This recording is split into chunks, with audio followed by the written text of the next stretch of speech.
जय माता दी। आज मैं बात करने जा रही हूँ भक्ति की सही उम्र की। आज आप ही बताइए कि आपको क्या लगता है कि भक्ति की सही उम्र क्या होती है? वृद्धावस्था, युवावस्था या फिर बचपन? यदि युवावस्था में कोई भक्ति करता है तो लोग कहते हैं भक्ति तो वृद्धावस्था में करते हैं जब बूढ़े हो जाते हैं। और अभी तुम सिर्फ पैसे कमाओ, खाओ-पियो, घूमो-फिरो और ज़्यादा से ज़्यादा अपने बच्चे-बीवी का ध्यान रखो। देखिए, बच्चे-बीवी का ध्यान रखना, पैसे कमाना ये तो हमारी ज़रूरत है, क्योंकि अगर हम इन कामों से पीछे हटते हैं तो हमें इसका भी दोष लगता है। तो अगर आप सोच रहे हो कि अगर बुढ़ापे में मैं भक्ति करूँगा या करूँगी, तो आप खुद ही बताइए, अगर बुढ़ापे में आप भक्ति करना चाहेंगे, तो फिर अगर आपकी आँखें खराब हो गई या आईसाइट वीक हो गई या मोतियाबिंद ही हो गया समझ लीजिए, तो क्या आप मंदिर में दर्शन करने के लिए जाएँगे, तो आपको दर्शन हो जाएँगे भगवान के? नहीं हो पाएँगे। जैसे अगर आप बुढ़ापे में घुटने खराब हो गए और आप चाहते हैं कि आप तीर्थ यात्रा पे जाएँ या आप माता वैष्णो देवी के दर्शन करने जाएँ, तो आपके जब घुटने ही खराब हो गए हैं, घुटनों में दर्द है, ना आपसे उठा जाता है, ना बैठा जाता है, तो ऐसे में क्या तीर्थ यात्रा कर पाएँगे आप? नहीं ना। तो आप ही बताइए कि भक्ति की सही उम्र क्या है? मेरे हिसाब से तो भक्ति की जो सही उम्र है, वह युवावस्था होती है, क्योंकि युवावस्था में जो इतनी ऊर्जा होती है हमारे शरीर में, उसको सही मार्ग पर ले जाना बहुत ज़रूरी होता है। क्योंकि भक्ति एक क्रिया है जो हमारी आत्मा को शुद्ध करती है, हमारे मन को, हमारी आत्मा को शुद्ध करती है, पवित्र करती है। इससे पहले हमें यह पता होना चाहिए कि हम एक आत्मा हैं। आप सभी को ही ये डायलॉग कई जगह आपने सुना भी होगा कि हम एक आत्मा हैं जो ना कभी मरती है और दोबारा जन्म लेती है। ये बिल्कुल सही बात है, हम एक आत्मा हैं और आत्मा का परमात्मा से मिलन होना बहुत ही ज़रूरी है। और इस आत्मा का परमात्मा से मिलन होने के लिए ही हमारा बार बार जन्म होता है। बार बार जन्म होता है, बार बार हम जब जन्म लेते हैं, हम कुछ पुण्य कमाते हैं, कुछ पाप कमाते हैं, जिसे भोगने के लिए हमें फिर जन्म लेना पड़ता है और ऐसे ही ये चक्र चलता रहता है। तो ये इस आत्मा का परमात्मा से मिलन होने का वह टाइम कब आएगा? किस जन्म में हमें आत्मा जो है परमात्मा से मिलन करवाएगी? तो देखिए, जो हम जैसे खाना खाते हैं, हमने जो खाना खाया है वो तो हमने अपने शरीर को स्वस्थ रखने के लिए खाना खाया है, जीने के लिए हम खाना खाते हैं। लेकिन हमारी आत्मा के लिए हम क्या खाते हैं, क्या करते हैं बताइए आप? आप अपनी आत्मा के लिए क्या करते हैं? पोषण देने के लिए आत्मा को क्या करते हैं? लेकिन आत्मा का जो पोषण है वह सिर्फ़ एक ही चीज़ है, वो है भक्ति। भक्ति से आत्मा की ऊर्जा बढ़ती है। आपने अपने आसपास बहुत से ऐसे लोग देखे होंगे जो बहुत अच्छी-अच्छी पोस्ट पर बैठे होते हैं, बहुत सक्सेसफुल होते हैं, लेकिन वो अंदर से कहीं न कहीं खोखला फ़ील करते हैं, खुश नहीं होते।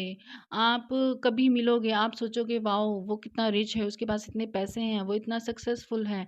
लेकिन आप जब उनसे बात करोगे, मिलोगे तो कहीं न कहीं उनके चेहरे पर थोड़ी उदासी होगी या इतना अगर आप पूछोगे कि कैसे हो आप? कैसे हो? तो उनका आंसर कुछ इतना अच्छा या खुश वाला नहीं होगा, जिससे आपको लगेगा कि अरे! इनकी लाइफ में भी प्रॉब्लम है, पैसे वालों के घर में भी प्रॉब्लम्स होती हैं। जिसके घर में पैसा है, लेकिन उसका मन, उसकी आत्मा नहीं है खुश, कहीं न कहीं कोई तो रीज़न होता है। उन्हें कोई या तो फिज़िकल कोई प्रॉब्लम है या मेंटली कोई थोड़ी-सी टेंशन है किसी बात की और हो सकता है कि फैमिली में भी कोई टेंशन हो। तो ये जो परेशानियाँ होती हैं, हर किसी की लाइफ में चलती हैं, चाहे वो बहुत सक्सेसफुल पर्सन हो, चाहे वो सक्सेसफुल ना हो। इसलिए जो भक्त होता है वह सारी प्रॉब्लम्स को एक समान देखता है और उसको आसानी से पार कर सकता है।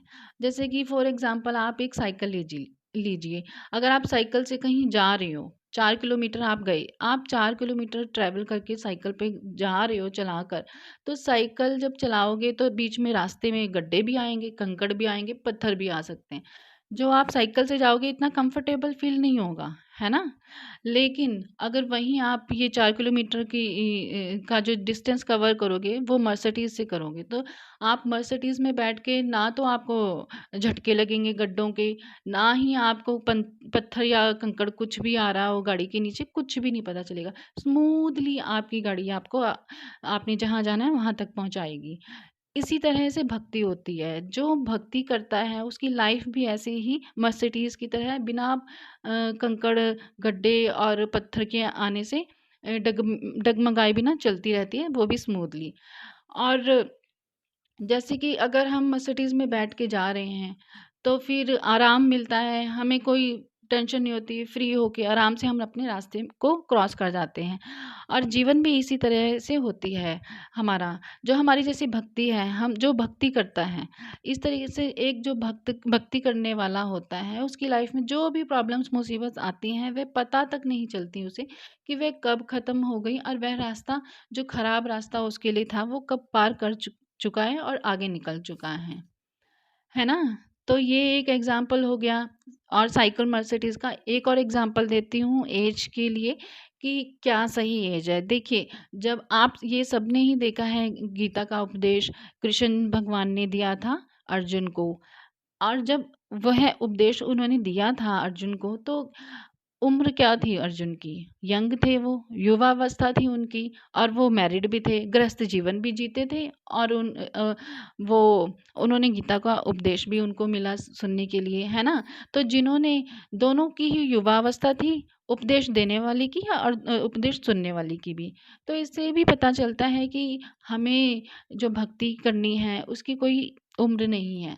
जितनी जल्दी हो सके, अगर जैसे यंग हैं आप और अच्छे से कोई टेंशन नहीं है आपको, अच्छा आप कमा खा रहे हो, तो आप अगर सैटिस्फाई हो, अच्छे से आपके घर चल रहा है, अच्छे से आपकी दाल रोटी चल रही है, कोई हेल्थ इशू नहीं है आपको, तो आप भक्ति कर सकते हैं। यह सही उम्र है आपके लिए। और आजकल जैसे कि कई लोगों से मैंने सुना है कि भक्ति है वो बस, क्या है ये, क्या कहते हैं भक्ति होता क्या है? भक्ति is so outdated, but it is not outdated.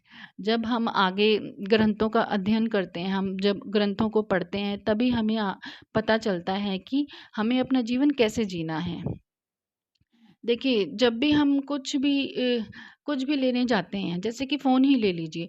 अगर हम फ़ोन लेने के लिए मार्केट में जाते हैं, तो पहले हम क्या करते हैं? उसके फीचर्स देखते हैं। फीचर्स क्यों देखते हैं? हमें पता चलता है फीचर्स ये हैं, इससे हमारा फ़ोन कैसे चलेगा, और मैनुअल जो साथ में मिलती है, वो हम रीड करते हैं कि इसको कैसे चलाना है। तो हम क्यों देखते हैं? फ़ोन को पहले यूज़ करने से पहले क्यों देखते हैं? इसीलिए देखते हैं कि हमें फ़ोन चलाने में कोई प्रॉब्लम ना आए। है ना? इसी तरीके से हमारा जीवन जीने के तरीके और नियम, और या ये कह लीजिए कि जीवन जीने का जो लक्ष्य है और क्या तरीका है सही, और हमने जन्म क्यों लिया है, क्यों हम धरती पे आए हैं, क्यों बार-बार जन्म लेते हैं, ये क्या है, क्यों है? ये सारे इसके जो आंसर्स हैं, वो हमें गीता में मिलते हैं। तभी ये पता चलेगा, हम जब श्रीमद् भागवत गीता का पाठ करेंगे। हमें जो भी हमारे क्वेश्चंस होते हैं लाइफ से जुड़े हुए, जो भी प्रॉब्लम से जुड़े हुए जो भी क्वेश्चंस होते हैं हमारे, हमें श्रीमद् भागवत गीता में अगर हम पढ़ेंगे तो सभी मिलेंगे उसमें आंसर्स। समझिए, हमें ये जीवन किस तरीके से जीना है, यह सब कुछ उसमें दिया होता है। क्या सही है, क्या गलत, हम हमारी कोई प्रॉब्लम होती है तो हम 4 लोगों से पूछते हैं कि क्या हमारे लिए ये सही है? मुझे ऐसे करना चाहिए? अरे मैंने ऐसे किया, ये गलत तो नहीं है कहीं? हम किससे पूछ रहे हैं? हम उससे पूछ रहे हैं जिसको खुद नहीं पता क्या सही, क्या गलत। है ना? हमें अगर पूछना है तो ऐसे ग्रंथ से पूछना है जहाँ पे हर एक चीज़ का आंसर लिखा हुआ है। जीवन कैसे जीना है, क्यों जीना है, क्या करना है, कैसे खाना है, क्या भक्ति कैसे करनी है, किसकी भक्ति करनी है, किस रास्ते पे चलना है, सारे क्वेश्चन। इवन हमारी जो प्रॉब्लम्स होती हैं, डे टू डे लाइफ की जो होती हैं प्रॉब्लम्स, उन तक के आंसर्स हमें वहाँ मिल जाते हैं। ठीक है? तो जीवन सही ढंग से जीना है, तो फिर आपको ये पढ़ना, अध्ययन करना ज़रूरी होता है। इसलिए शास्त्रों का अध्ययन कीजिए आप।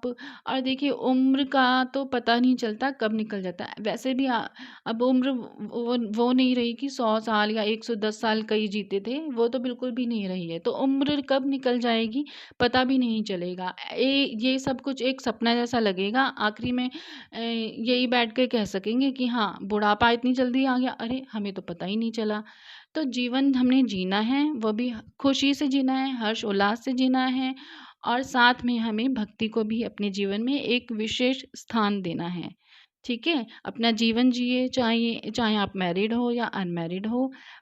आपने अपना जीवन अच्छे से जीना है, खुशी से जीना है और साथ में हमने भक्ति भी करना है। भक्ति करते-करते हम कब बुढ़ापे तक पहुँच जाएँगे हमें पता भी नहीं चलेगा और कब हम हमें इतनी नॉलेज हो जाएगी, इतनी सारी जो प्रॉब्लम्स लाइफ़ में आती हैं, कौन-सी टेम्परेरी है, हम सोचते हैं ये हो गया, अब क्या करूँगी या क्या करूँगा, मैं बहुत परेशान हूँ। कई लोग तो मतलब सुसाइड तक करने के लिए तैयार हो जाते हैं। वो सब उनको तब पता चलेगा जब ये आपको क्लियर होगा कि क्या टेम्परेरी है और क्या कांस्टेंट है।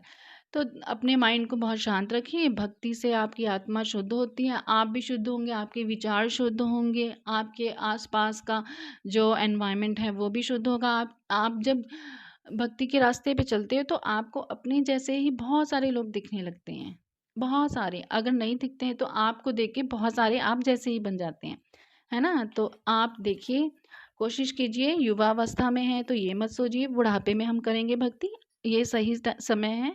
जब आप जागो तभी सवेरा वाला काम है, ठीक है? जय माता दी।